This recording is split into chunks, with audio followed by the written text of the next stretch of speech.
오늘 우리에게 주시는 하나님의 말씀은 사도행전 9장 1절부터 9절까지 말씀입니다. 사도행전 9장 1절부터 9절까지 말씀.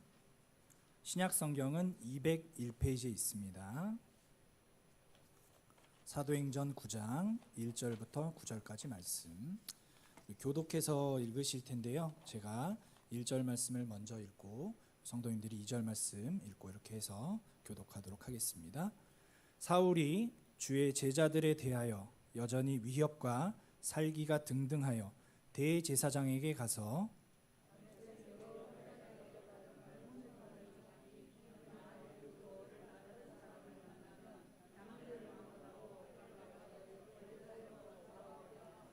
사울이 길을 가다가 다메섹에 가까이 이르더니 호련히 하늘로부터 빛이 그를 둘러 비추는지라.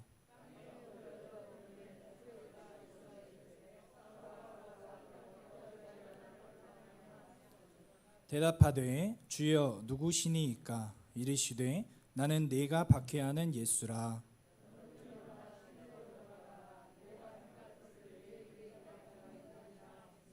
같이 가던 사람들은 소리만 듣고 아무도 보지 못하여 말을 못하고 서 있더라.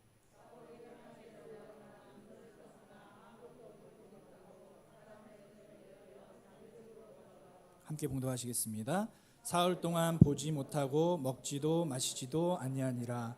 아멘. 우리 인사하시겠습니다. 예수님의 사랑으로 사랑합니다. 할렐루야. 네. 오늘 말씀은 상당히 중요한 말씀입니다. 왜냐하면 오늘 바울의 회심이라는 제목으로 여러분과 함께 말씀을 나누고자 하는데요. 이 바울의 회심 사건으로 인해서 이방인들에게 복음이 전해졌고 그 이방인들에게 전해진 복음이 우리에게까지 전해졌기 때문입니다. 베드로의 회심은 유대인들에게 국한되었지만 바울의 회심은 이방인들에게 전해졌다는 사실을 꼭 기억하시면서 오늘 본문의 말씀을 함께 묵상해 보았으면 좋겠습니다. 오늘 우리가 읽은 말씀은 사도행전 말씀입니다. 먼저 사도행전의 전체적인 숲을 그려보고 오늘 본문 나무로 들어가서 말씀을 묵상해 보도록 하겠습니다. 다소 조금 딱딱하고 어려운 말씀이지만 우리가 전체적인 나무의 숲을 그리고 또 전체적인 숲을 그리고 나무로 들어가면 더 풍성한 은혜가 있을 줄로 믿습니다. 사도행전의 저자는 누가복음의 저자와 동일합니다. 누가가 기록했죠. 이제 인칭이라고 해서 우리가 1인칭, 2인칭, 3인칭 이렇게 있습니다. 그 인칭에 신경을 쓰고 사도행전을 읽다 보면 어느 부분에서 인칭이 변한다는 사실을 발견하게 되는데 이제 사도행전을 읽다 보면 3인칭으로 시작을 합니다. 그렇게 전개되다가 우리라는 1인칭으로 바꾸어 이야기를 풀어나가는 곳이 있는데 이 부분들은 저자인 누가가 사도 바울의 선교 여행에 직접 참여했다는 것을 알려주기 위해 다른 곳과 구별하여 1인칭 복수인 우리라는 표현을 사용한 것입니다. 이런 구절들이 사도행전 전체에서 97절이나 나옵니다. 골로새서 4장 14절의 의사인 누가와 동일 인물로 알려져 있는 누가는 이 책의 저자일 뿐 아니라 사형 집행을 앞두고 있는 사도 바울의 곁을 끝까지 지켜주기도 한 사람이었습니다. 사도행전은 누가가 누가복음에서 밝혔듯이 자세히 미루어 살피는 노력을 통해 얻은 자료들과 자신의 여행 기록을 더해 엮은 것입니다. 무엇보다도 사도행전은 기독교의 중심이 유대인 주도의 예루살렘에서 이제 이방인 세계의 중심인 로마로 이동해 가고 있음을 보여주고 있습니다. 그리고 이것이 성령의 주권적 역사와 인도하심으로 이루어졌음을 보여주고 있습니다. 기독교를 일종의 유대주의의 완성이라고 반복적으로 이야기함으로써 새로 시작하는 기독교의 합법성을 주장하고 있습니다. 이를 통해 부당하게 십자가에서 처형당한 예수님을 쫓는다는 이유로 박해받는 것은 정당하지 않다라는 것을 주장하는 의도가 들어 있습니다. 또한 기독교에 대한 사람들의 편견을 불식시키고 데오빌로 카카와 같은 고위층 기독교 초신자나 구도자들로 하여금 기독교를 호의적으로 인식하도록 하기 위한 목적으로 이 사도행전은 기록되어졌습니다. 이러한 변증적인 의도 외에도 사도행전에는 다른 강조점들이 많이 있습니다. 성장과 확신을 경험하고 있는 교회와 구성원들을 향한 메시지가 있습니다. 인간의 어떠한 저항과 핍박이 있을지라도 하나님의 계획은 무산될 수 없으며 이 땅에 시작된 교회는 지속적으로 성장할 것을 확신하게 만듭니다. 우리 수원 소망교회도 지속적으로 성장하게 될 줄로 믿습니다. 이미 성장해 왔지만 앞으로도 더 성장해 나갈 것이라고 저는 믿습니다. 사도행전에 나타나 있는 자신감은 이것을 읽는 우리 모두에게 미래를 향한 희망과 기대를 가지게 만듭니다. 사도행전에서 제일 유명한 구절은 사도행전 1장 8절인데요. 우리 한번 찾아서 같이 읽어보시도록 하겠습니다. 사도행전 1장 8절 찾아서 함께 읽어보도록 하겠습니다. 가장 중요한 사도행전의 말씀이고요. 우리 같이 함께 읽어보도록 하겠습니다. 시작. 오직 성령이 너희에게 임하시면 너희가 권능을 받고 예루살렘과 온 유대와 사마리아와 땅끝까지 이르러 내 증인이 되리라 하시니라. 아멘. 이 1장 8절 말씀은 사도행전의 틀과 핵심이라고 말씀드릴 수가 있습니다. 성령 충만을 받은 제자들이 예수 그리스도의 증인이 되어 땅끝까지 복음의 지경을 넓혀가는 모습이 사도행전 전체의 핵심 내용입니다. 성령의 주권과 간섭하에 어떤 박해와 회방이 있어도 복음 사역은 지속적으로 성공함을 보여주고 있습니다. 로마에 가보신 분들은 아시겠지만 초대교회 당시에 많은 기독교인들이 박해를 받았습니다. 화형을 당하고 또 여러 사형을 당하는 그런 어려운 상황 속에서도 복음의 사역은 지속된다는 것을 이 사도행전 말씀은 기록하고 있습니다. 실제로 사도행전은 이야기를 풀어가는 주요 대목마다 6장 7절에 하나님의 말씀이 점점 왕성하여 예루살렘에 있는 제자의 수가 더 심히 많아지고 이러한 박해 속에서도 제자의 수가 더 많아졌습니다. 허다한 제사장의 무리도 이 도에 복종하나니와 같은 승리를 축하하는 표현을 반복해서 사용하고 있습니다. 또한 사도행전에서는 2명의 특별한 사도를 대비하여 다루고 있습니다. 바로 사도 베드로와 우리가 오늘 읽은 사도 바울입니다. 사도행전은 13장을 기점으로 전반부와 후반부로 나누어지는데요. 전반부에는 베드로 사도가, 후반부에는 사도 바울의 역할이 강조되어 있습니다. 이런 유사한 사건들을 통해서 두 사도를 의도적으로 대비하고 있다는 느낌을 줍니다. 나면서 안전뱅이가 된 사람을 고치고 특별한 치료 능력으로 치료하고 마술사를 제압하고 바보에서 바예수라는 유대, 죽은 이를 살리고 기적적으로 옥에서 풀려나는 일들이 대표적인 사건들입니다. 그런데 그 사건들은 이 사도행전에만 국한되어 있는 사건이 아니라 지금 이 시간 예배를 드리는 우리에게도 적용되는 줄로 믿습니다. 안전뱅이가 고침을 받고 능력으로 치료되고 마술사가 제압을 당하고 죽은 이를 살리고 기적적으로 옥에서 풀려나는 일들이 우리 성도님들의 가정과 자녀와 직장과 사업터전에 넘쳐날 줄로 믿습니다. 두 사도는 유난히 유사한 사건이나 기적을 행했습니다. 이러한 것을 통해 이방인의 사도이자 교회를 확장한 사도 바울의 권위를 베드로의 권위와 대등하게 보여주고자 한 의도를 발견할 수가 있습니다. 그런데 사도행전은 결론이 맺어지지 않은 상태로 급격하게 끝납니다. 바울이 2년 동안 로마 감옥에 갇힌 채 황제 가이사 앞에서 재판받기를 기다리는 모습이 마지막 장면으로 끝납니다. 누가는 사도 바울이 그 후 어떻게 되었는지에 대해서는 전혀 설명하지 않습니다. 왜 그랬을까요? 신학적인 의미에서 보면 이것은 당시 초대교회에서 시작한 세계 복음화를 후대 교회가 이어서 완성시켜야 한다는 의도로 볼 수 있습니다. 그 후대 교회가 무슨 교회죠? 바로 우리 수원 소망교회인 줄로 믿습니다. 다르게 표현하면 성령의 역사는 지속되며 그것을 믿고 도전하는 이들을 통해 사도행전은 계속된다는 말씀입니다. 그러기에 이제 우리 모두는 사도행전 29장을 계속해서 써나가야 될 줄로 믿습니다. 이제 사도행전의 전체적인 숲을 그려보았습니다. 나무로 들어가서 본문 말씀을 해석해 보도록 하겠습니다. 오늘 우리가 읽은 사도행전 9장 1절에서 9절 말씀은 아직 사울이 바울이 되기 전의 말씀입니다. 사울은 다메섹에 있을지 모르는 그리스도인들을 체포하기 위해 그리로 가다가 부활하신 예수님을 만났고 휘황찬란한 빛의 눈이 먼 채 이후의 지시를 기다리도록 성 안으로 이끌려 갔습니다. 사울의 이야기는 사도행전 8장 3절에서부터 시작이 됩니다. 사울이 대제사장에게 받은 문건은 공식적인 범인 송환 문서거나 다메섹 여러 회당에 보내는 소개 공문이었습니다.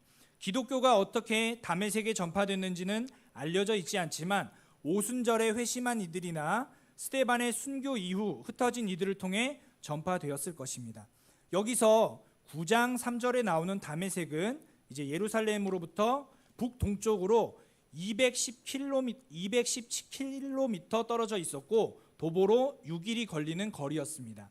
이미 주전 2000년대에 사람이 살기 시작한 다메섹은 아라비아 사막의 경계선과 메소포타미아에서 이집트에 이르는 주요 도로 위에 있는 오아시스였습니다.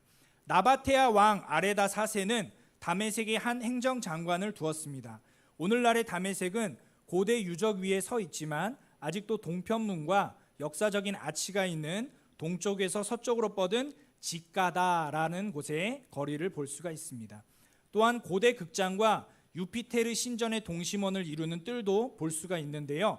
다메섹에 유대인이 존재했다는 사실은 1차 유대인 반란이 일어난 시기에 다메섹에서 수천 명의 유대인이 죽임을 당했다는 요세푸스라는 그 기록에 확인이 됩니다. 빛의 광채에 대해서는 그 밝기가 한낮의 태양을 능가하는 것으로 묘사되어 있습니다. 9장 4절에 사울이 나를 박해한다는 예수님의 말씀은 예수님과 예수님을 따르는 이들과의 긴밀한 일체감을 보여주고 있습니다. 그리스도인을 박해하는 것은 곧 예수 그리스도를 박해하는 것입니다. 9장 5절에 사울이 주여 누구시니까? 라고 묻는 것은 사울이 결국 밝은 빛으로 인해 눈이 멀었지만 다른 곳에서 자신이 실제로 이때 부활하신 그리스도를 보았다는 사실을 언급하고 있습니다. 이 장면은 단지 바울의 회심 때문만이 아니라 바울이 예수님을 직접적으로 경험함으로써 부활에 대해 알게 되었고 따라서 왜 부활이 기독교의 메시지에서 핵심적인 부분인지 인식할 수 있게 되었음을 보여주기 때문에 매우 중요한 말씀입니다. 9장 7절에 사울과 동행한 이들은 소리는 들었지만 아무도 보지 못했다고 기록되어져 있습니다. 바울은 훗날 유대인들에게 증언할 때 그들의 빛은 보았으나 음성은 이해하지 못했다고 말했습니다. 그들은 예수님의 환상도 보지 못했고 사울을 향한 메시지도 듣지 못했지만 밝은 빛과 소리에 대해서는 증언할 수 있었고 이는 이 사건이 사울의 상상력에서 비롯된 것이 아니라 객관적인 사건이었음을 가리키고 있습니다. 9장 9절에 사울이 앞을 보지 못하고 음식을 먹지 못한 것은 형벌이 아닌 그리스도와의 강렬한 만남의 결과로 보아야 합니다. 그러나 이는 누가복음 1장에서 사가랴가 귀가 멀고 말을 못한 것과 비슷하게 자신을 돌아보는 시간을 갖도록 하나님이 계획하신 일이었습니다.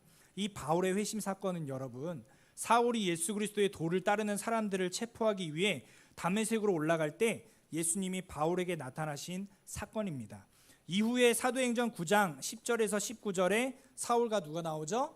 아나니아가 나옵니다. 아나니아가 만나고요. 사도행전 9장 19절에서 31절에 사울이 다메섹과 예루살렘에서 복음을 증거하게 되고 이 이방인에게 전해진 복음이 1차, 2차, 3차, 4차 전도 여행을 통해서 우리나라까지 전해지게 되고 바로 우리에게 복음이 전해졌다는 사실입니다. 그러니까 우리가 오늘 읽은 이 말씀은 단순히 2000년 전의 성경의 말씀이 아니라 이 말씀 바울의 회심이 이방인에게 전해진 복음이 되어서 우리에게까지 전해졌다는 아주 귀중한 말씀인 줄로 믿습니다. 그리고 그 회심이 이어져서 사도행전 10장 1절에서 48절에 누가 회심하게 되냐면 고넬료가 회심하게 되는 것입니다.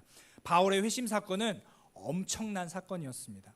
여기서 제가 집중하고 싶은 말씀이 있는데요. 바로 회심이라는 단어입니다. 이 회심은 구약 성경에서는 나함, 슈브 한번 따라해 보실까요? 나함, 슈브 그런 단어로 기록되어졌고 신약 성경에서는 메타노이와 에피스트로페, 메타멜레이아라는 어려운 단어로 기록이 되어졌습니다. 그런데 그 의미를 살펴보면 돌이키다, 돌아서다, 돌아오다 그런 의미를 가지고 있습니다.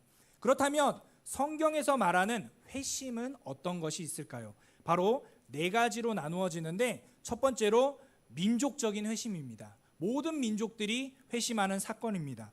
그리고 두 번째로 일시적인 회심의 사건이고 세 번째로는 진정한 회심, 마지막으로 반복적인 회심의 사건입니다.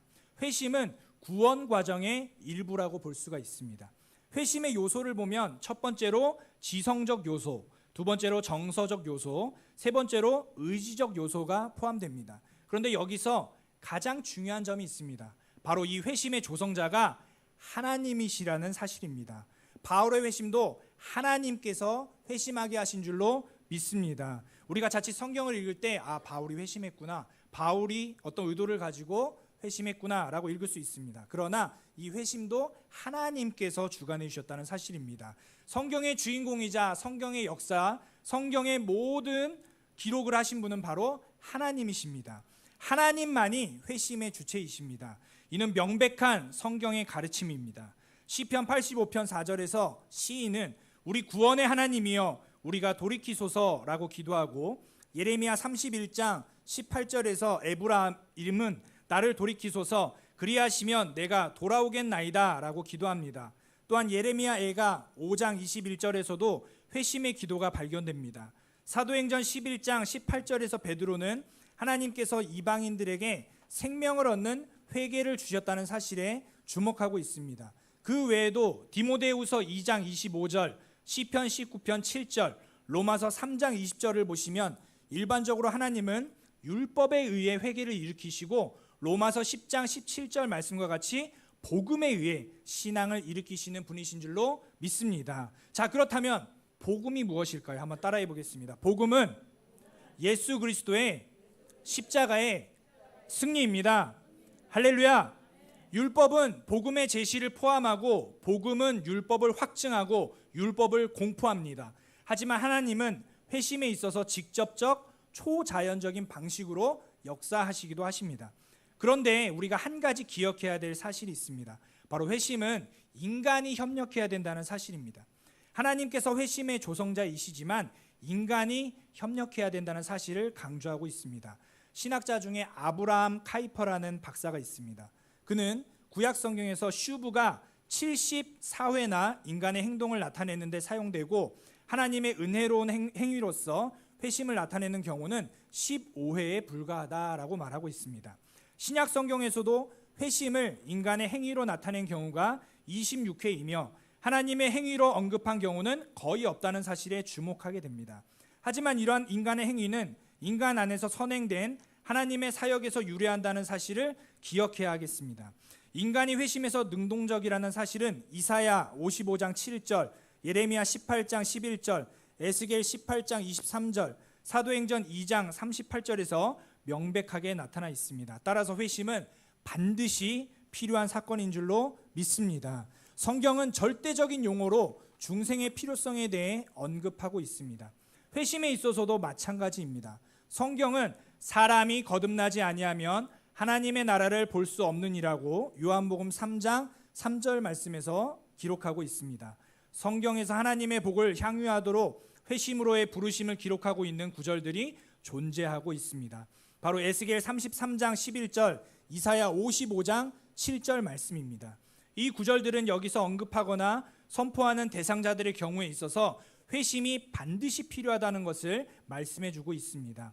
마태복음 18장 3절에 진실로 너희에게 이르노니 너희가 돌이켜 어린아이들과 같이 되지 아니하면 결단코 천국에 들어가지 못하리라는 말씀은 회심이 성경에서 반드시 필요한 사건이라는 사실을 말씀해 주고 있습니다. 이제 신학 서적 중에 하이델베르크 요리문답이라는 서적이 있습니다. 거기에 보면 33주일 88문, 제가 이제 설교 준비를 하면서 찾아봤는데요.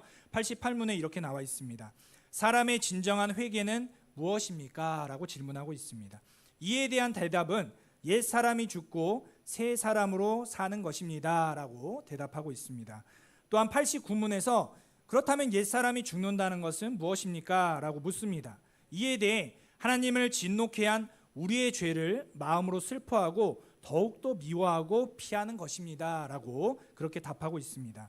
90문에서는 새 사람으로 다시 사는 것은 무엇입니까? 라고 묻습니다. 이에 대해 그리스도로 말미암아 하나님 안에서 마음으로 즐거워하고 하나님의 뜻에 따라 모든 선을 행하며 사는 것을 사랑하고 기뻐하는 것입니다 라고 하이델베르크 요리문답은 말하고 있습니다.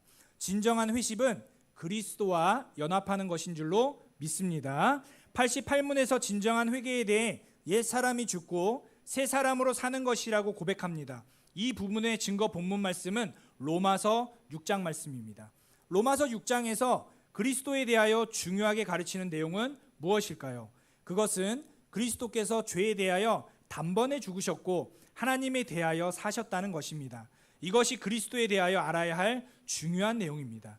그런데 로마서 6장은 또한 우리가 그리스도와 연합해서 죄에 대하여 죽고 하나님에 대하여 살았다는 것도 함께 가르칩니다. 이것이 바로 진정한 회심입니다. 죄를 뉘우친다고 할 때 알아야 할 중요한 사실은 그리스도께서 죄에 대하여 단번에 죽으셨다는 사실입니다. 이것이 우리의 출발점인 줄로 믿습니다. 그리스도께서 죄에 대하여 단번에 죽으셨고 나도 그리스도와 연합해서 죄에 대하여 단번에 죽었습니다.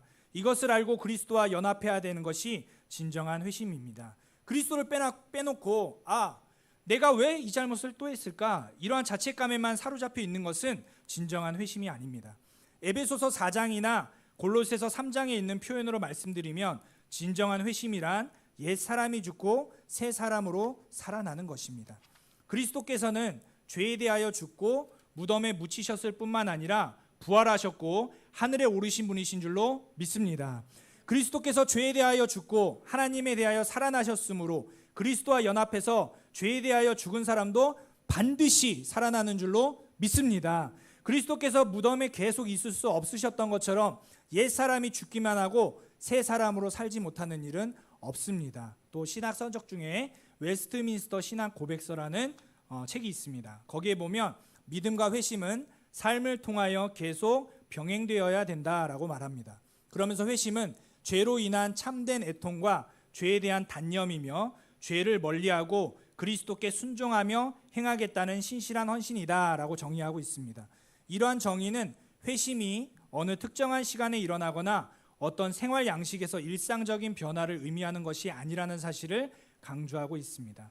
회심도 믿음과 마찬가지로 지적인 이해가 필요하고 죄에 관한 결정적인 인정, 또 그것으로부터 돌이키려는 의지적인 결단을 포함하고 있습니다. 그러니까 회심이 참되기 위해서는 어떤 일정한 기간 동안 변화된 삶을 살아야 한다고 말할 수 없습니다. 만일 그렇다면 그 회심은 구원을 얻기 위한 수단으로서 성도가 할 수 있는 일종의 순종으로만 전락할 수 있기 때문입니다. 또한 자기 자신의 행동에 대한 슬픔이나 심지어 깊은 양심의 가책과 하나님을 대적해서 행해진 그 죄를 끊겠다는 신실한 결정이 수반되지 않는다면 아직은 참된 회심이라고 말할 수 없을 것입니다. 그러므로 사람이 먼저 죄로부터 돌이키고 그 다음에 예수 그리스도를 믿어야 하는 것입니다. 먼저 그리스도를 믿고 죄로부터 돌이키는 것이 아니라 이 두 사건들은 동시에 일어나는 사건입니다. 그러니까 믿음과 회심은 동전의 양면과 같습니다. 한 사건에 두 다른 측면이 있다는 말씀입니다. 그래서 회개와 믿음을 합해서 우리는 이를 회심이라고 부르는 것입니다. 그런데 중요한 것은 믿음과 회개가 그리스도인의 삶에서 처음 시점에만 국한되는 것이 아니라는 사실입니다. 오히려 우리의 전 생애를 통해서 계속 되어져야 될 마음의 자세인 줄로 믿습니다. 따라서 최초의 믿음과 회개는 성도의 생애 중 단 한 번 일어나는 일이고 그 일이 일어날 때 비로소 회심이라고 말할 수 있는 것인데 그런 믿음과 회개의 마음 자세는 회심 때 단지 시작되는 것일 뿐입니다. 그리고 마음 자세가 그리스도인으로서 살아가는 일평생 지속되어야 하는 것인 줄로 믿습니다. 우리 성도들에게는 자기가 지은 죄에 대한 신실한 회개가 날마다 있어야 하고 또 그리스도인으로서 삶을 바로 살아갈 수 있도록 우리에게 힘을 주시고 우리의 필요를 채워주시는 주님께 대한 믿음이 순간순간 있어야 될 줄로 믿습니다. 바울이 회개하여 새 사람이 되는 이 시대는 정치적으로 로마 시대였습니다. 헬라 문화가 세계를 지배하던 시기였습니다. 당시 모든 나라들은 헬라어를 공용으로 사용하고 있었기 때문에 헬라 문화가 지배적이었습니다. 바울은 당시 헬라에 큰 대학이 있었던 다소 출신으로 예루살렘에 제일 가는 학자인 가말리엘 문화에서 히브리인의 열심과 경건을 배웠습니다. 그러므로 바울은 히브리인 중에 히브리인이며 또한 헬라 문화에 정통한 헬라주의 사람이었습니다. 부활하신 우리 주님께서는 이방 세계의 복음 전파를 위한 위대한 목적을 위하여 일찍부터 이에 적합하도록 바울을 준비시켰으며 때가 되어 그를 부르시게 된 것입니다. 이방인을 위한 바울은 자질이 천부적인 자질을 소유하고 있었습니다. 사울은 회심하기 전까지 매우 사악하였으며 기독교와는 철천지 원수지간이었습니다. 그는 율법의 의로는 흠이 없는 자, 즉 도덕적으로는 결함이 없는 훌륭한 사람이었지만 기독교에 대해서는 핍박자였습니다. 그러면서도 그는 자신이 하나님께 봉사하고 있다는 잘못된 생각을 가지고 있었습니다. 사울이 주의 제자들을 대하여 여전히 위협과 살기가 등등하여는 문자적으로 번역하면 숨을 쉬다라는 단어입니다. 위협하고 살해할 기세를 보이며 사울은 위협과 살기가 등등하였으며 그러한 자신의 행동을 당연하게 여겼습니다. 사울은 주의 제자들에 대하여 여전히 위협과 살기가 등등하여 대제사장에게 가서 다메섹 여러 회당에 가져갈 공문을 청했습니다. 그 공문의 내용이 무엇입니까? 예수 그리스도를 따르는 사람 만나면 남녀를 막론하고 결박하여 예루살렘으로 잡아오라는 것입니다. 그런 사울이 길을 가다가 다메섹, 지금 시리아의 다마스쿠스라는 지역에 가까이 이르렀는데 호련히 하늘로부터 빛이 그를 둘러 비쳤습니다.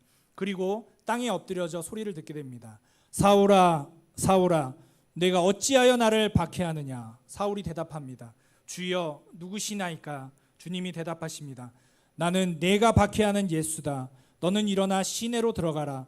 내가 행할 것을 내게 이를 자가 있느니라. 같이 가던 사람들은 소리만 듣고 아무도 보지 못하여 말을 못하고 서 있었습니다. 그리고 사울이 땅에서 일어나 눈은 떴으나 아무것도 보지 못했고 사람의 손에 끌려 다메섹으로 들어가서 사흘 동안 보지 못하고 먹지도 못하고 마시지도 못했습니다. 여러분, 오늘 저는 사도행전의 전체적인 숲을 그려보았고 본문 말씀을 해석하며 회심에 대해서도 말씀드렸습니다. 그런데 정말 중요한 것은 이 말씀이 우리 가운데 어떻게 적용되는가입니다. 이 말씀은 초대교회 시대의 말씀입니다. 그렇다면 21세기를 살아가고 있는 우리는 이 말씀을 어떻게 적용해 볼 수가 있을까요? 제가 앞에서 말씀드린 것과 같이 회심은 믿음과 회개가 동반되는 것인 줄로 믿습니다. 여러분 다들 예수님 믿으시죠? 그렇기 때문에 이 자리에 나오셨을 것입니다. 그런데 이제 우리가 해야 할 일이 있습니다. 바로 회개입니다. 회개는 돌이키는 것이라고 말씀드렸죠. 돌이킨다는 것은 가던 길을 멈추고 다시 돌아가는 것입니다. 예를 들면 목적지가 강원도인 사람이 기차를 타고 부산으로 간다고 한번 생각해 보십시오. 사람이 잘못 가고 있다는 사실을 깨닫게 되면 어떻게 해야 되겠습니까? 바로 기차에서 내려 강원도로 다시 돌아가야겠죠. 마찬가지로 우리는 믿음과 회개가 동반된 회심이 반드시 필요합니다. 우리는 모두 죄인입니다. 죄인된 우리를 구원해 주시기 위해 하나님께서는 창세 전부터 우리를 작정하여 불러주시고 구원을 선물로 주신 줄로 믿습니다. 그렇다면 우리는 하나님의 은혜에 날마다 감사하며 살아야겠죠? 우리는 1분 1초도 하나님의 은혜가 아니면 살아갈 수 없는 존재들입니다. 오늘 바울의 회심 사건은 21세기를 살아가는 우리에게도 적용됩니다. 그리고 아직 회심하지 않은 우리의 믿지 않는 가족들, 친척들, 이웃들에게도 예수 그리스도를 전해야 하는 사명이 우리에게 있는 줄로 믿습니다. 그럴 때만이 진정한 회심이 일어나는 것입니다. 오늘 말씀이 성경에만 국한되는 이야기가 아니라 지금 우리에게도 적용되어지는 말씀이 되는 것입니다. 하나님의 말씀은 살아있고 운동력이 있어 좌우의 날선 어떤 검보다도 예리하여 혼과 영과 관절과 골수를 찔러 치료하고 또 우리의 모든 삶을 인도하시는 줄로 믿습니다. 여러분, 우리는 많이 부족하고 연약합니다. 그러나 우리가 이 자리 가운데 나올 수 있는 이유는 예수 그리스도의 보혈의 공로밖에는 없습니다. 예수 그리스도, 오늘의 결론입니다. 예수 그리스도만이 우리의 길이요 생명이요 진리이십니다. 예수 그리스도만이 우리의 모든 삶을 인도해 주실 분이십니다. 예수 그리스도는 알파와 오메가요, 처음과 나중이요 시작과 끝입니다. 그리고 창세전부터 영원까지 우리와 함께 하시는 분이십니다. 예수 그리스도는 우리의 죄를 대신하여 십자가에 달려 돌아가시고 3일 만에 부활하셨으며 승천하시어 이 땅에 반드시 다시 내려오실 분이십니다. 바로 우리가 이러한 복음을 전할 사명자들입니다. 우리의 믿지 않는 가족, 친척, 이웃들에게 복음을 전할 때 바울의 회심과 같이 진정한 회심의 역사가 일어나는 줄로 믿습니다. 그리고 우리의 하늘의 상급이 쌓이는 것입니다. 여러분, 우리 예수님의 사랑으로 사랑합시다. 다시 한번 인사하시겠습니다. 예수님의 사랑으로 사랑합시다. 그리고 복음을 증거합시다. 바울의 회심과 같이 처음 예수 그리스도를 만났던 그 설렘과 감동을 전합시다. 그것이 우리의 사명인 줄로 믿습니다. 할렐루야.